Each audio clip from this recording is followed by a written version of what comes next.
Ito ang main blade ng ating 3-in-1 set. So it's a chopper from Conrad Pinayan, Banawe. And ito yung isang slicer natin. Lalaban din ito sa buto-buto. Pero sa mga lighter works na lang siya kapag ganito na yung tandem niya. Gawa ito ni Kunan Huganaki Kumpipis Pinget. At ito yung slicer din natin pang pulutan. Pero matalas ito. Uwa, utiwong, kaya kutsilyo. Gawa ni Odihan Timang. Ifugao, nakabase siya sa Baguio City. Baguio City nga ba? Sa Tuba, Benguet pa rin. So, kung bakit tayo nagkaroon ng ganitong functional blade set, ito very appropriate siya pag magkakate pala tayo ng baboy. Ginamit kasi natin una ito, pero hindi siya ganon na ka-effective. Functional naman, pero medyo mahirap pala pag maiksi. So, kumuha tayo ng ganito. Mas appropriate, mas proper sa job, and gagamitin na lang natin yung dalawa nito. So, ito yung scabbard niya.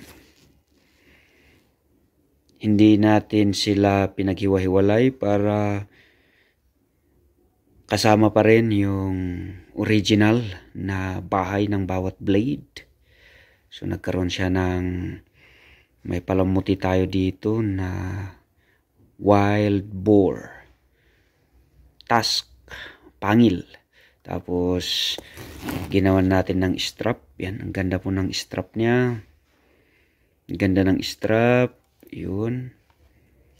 Ganda ng strap na gawa ng isang master weaver natin from Mountain Province.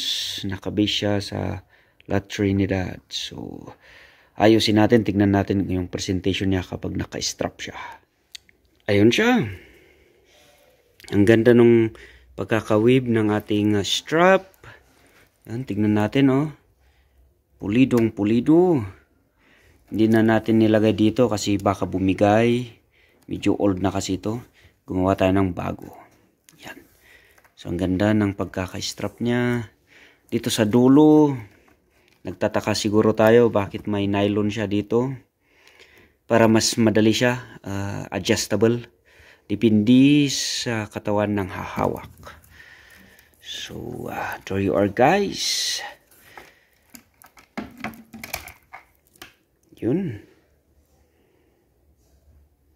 May lock siya na bulalo.